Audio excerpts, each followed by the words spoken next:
नाव विष्णू प्रताप जाधव, राहणार घेवंडा, तालुका जिंतूर, जिल्हा परभणी।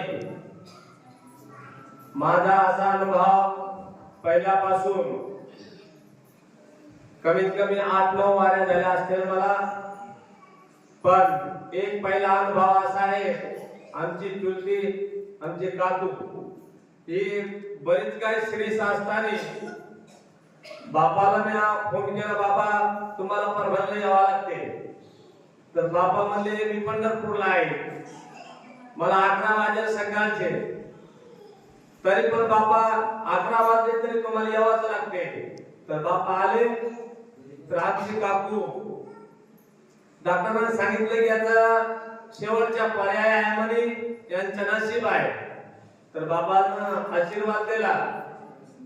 तर आता आमची काकू शेतात सुद्धा काम करायला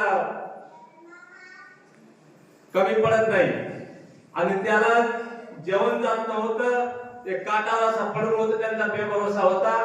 तेवढा अनुभव आहे, कारण की एक है ब्रह्मा की लेख उसमें संत मारे में, जे ब्रह्माच्या हातात जे लिखाण असते त्याला दुरुस्ती करणारे संत आहेत। आणि हे संत आमचे एकनाथ बाबा महान संत, राष्ट्रीय संत आहे। या ब्रह्माचे लेखीला सुद्धा आहे ना आर्व केलं, आणि याला तोडला, आणि त्याला जीवदान दिला। आणि दुसरा एक अनुभव आहे, आम्ही नवरा बायको दोन्ही येतो वारीला, गाडीमध्ये बसले तर त्याला उलटे होते। आम्ही पहिल्याच वारीला आलो, दुसऱ्या वारीला बाबा म्हणलं आम्ही येणार वारीला, पण त्यांची उलटी बंद करावं लागेल। तो एक अनुभव आहे। आणि झोपीमध्ये सुद्धा असे वचकायचे बा, तर ते सुद्धा बंद झालं। आणि काल परवा आणि फोन लावला बाबाला, बाबा म्हणलं मी परभणीच्या सिव्हिल मध्ये आमच्या सुनीला आणलं, डिलिव्हरीला 3 दिवस झाले, परेशान आहे। बाबाने सांगितलं उद्या सकाळी 8:30 वाजता डिलिव्हरी सुखरूप होऊन जाईल, एवढा अनुभव आहे। भैया सांगतायत त्यांचं गाव कुठलं गाव? घेवंडा घेवंडा तांडा, जिंतूर जिल्हा परभणी इथून आलेले आहेत। याच्यापूर्वीचा एक त्यांचा अनुभव होता, त्यांनी पौर्णिमेला सांगितलं पण होता। तो परभणी येथे पांडुरंग हॉस्पिटल खूप प्रसिद्ध हॉस्पिटल आहे का? तुम्ही परभणी तिथं आहे का? पांडुरंग हॉस्पिटल आहे का? खूप प्रसिद्ध आहे, खूप गर्दी। आम्ही गेलो, त्यांनी फोन केला संध्याकाळी 10 वाजता मला, महाराज माझी चुलती लास्ट स्टेजला आहे, शेवटची स्टेज घटका बसते, आणि तिला आशीर्वाद घेण्यासाठी तुम्ही यावं। एवढा संध्याकाळी 11 वाजता सकाळी येतो, सकाळी निघालो, आशीर्वाद देण्यासाठी आशीर्वाद दिला। शेवटच्या स्टेजला ऑक्सिजन लेवल फार कमी झाली होती। डॉक्टरांनी सांगितलं होतं हा पेशंट 2 ते 3 तासामध्ये तुम्हाला घरी न्यावा लागेल, तयारीत राहा। इतक्या लास्टच्या स्टेजला पेशंट होते, ऑक्सिजनची लेवल खाली वरी, वरी खाली, वरी खाली, खाली वरी होत होती। बिचारा रडत होता, मोठे टाव पडायचा, म्हणायचा माझी चुलती बेली नाही पाहिजे, लई कळकळून रडायचा, फोनवरच रडायचा। मला खूप दया आली।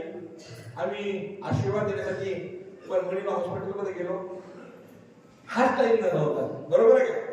याच टाइमला आम्ही पोहोचलो तिथं। सगळे पाहुणे रावळे म्हणायचे काही येडे माणूशी चक्र नाही, डॉक्टर सांगते मरणार नाही, कशाला महाराज आणला, काय करायचं महाराज? माझ्या तोंडावर म्हणला त्याला इथं, म्हणलं ना काय खरं म्हणलं असतं, काय महाराज काय करायचंय? बुद्धीला बी पटत नाही ना। ऑक्सिजन लेवल संपत आहे, कमी जास्त होते, कमी जास्त ऑक्सिजन लेवल नाहीये, बीपी कमी जास्त होतोय। डॉक्टर सांगतात लास्टच्या स्टेजला आहे, 2-3 तास तयारी करा तुमच्या अंत्यविधीची, असं डॉक्टरांनी सांगितलंय। पाहुणे रावळे बोलवा असं सांगितलंय, आणि हा मनुष्य महाराजाला बोलवणार म्हणून सांगतोय। आशीर्वाद दिला, चमत्कार असा झाला। त्यांना सांगितलं संध्याकाळपर्यंत पेशंटला काही होणार नाही। संध्याकाळी पेशंट 11 वाजता उठून बसलेला असेल, बरोबर 11 वाजता पेशंट ओके झालं आता ती म्हातारी याची शेतामध्ये सगळं काम करते, मागच्या पौर्णिमेला सगळं काम करते. मग बुद्धी बंद पडते का चालली सगळे. ज्यावेळी कुठलाच पर्याय राहत नाही त्यावेळी इथं प्रत्येक जण येत असतो. ते सांगतायत की माझी चुलती शेवटच्या स्टेजला होती, इथला आशीर्वाद घेतल्यानंतर आता ती ओके आहे. आता मला सांगा याच्यापेक्षा पुढं काही असतं या जगात, असतं का काही? काहीच राहत नाही. इतका मोठा चमत्कार आहे. आणि मला त्यांनी दुसरा एक प्रश्न केला होता मगाशी की डिलिव्हरी होत नव्हती आणि जे बाळ आहे ते म्हणजे मुलगी जी आहे ते सहन करत होती. त्यांनी मला आदल्या दिवशी या टायमाला फोन केला आणि विचारलं मला डिलिव्हरी होत नाही, काय करू दे, सिजर करायचं का? एवढं काही गरज नाही, उद्या सकाळी 8:35 डिलिव्हरी होणार आहे. 8:34 झाले आणि त्यांनी त्याला डॉक्टरला हाक मारली, सांगितली डिलिव्हरीचा अंतिम टप्पा आहे. 8:35 सांगितलं मुलगी झाली का मुलगा? डॉक्टरांनी सांगितलं तुम्हाला मुलगा झालेला आहे. हा त्यांचा अनुभव इतका ऍक्युरेट पण आहे शब्दामध्ये. तो भैया सांगतोय जसाचा तसा शब्द खरा झाला, 1 मिनिटाचा सुद्धा फरक नाही. हा त्याचा अनुभव आहे. धन्यवाद देतो, आशीर्वाद देतो. आणि दुसरा अनुभव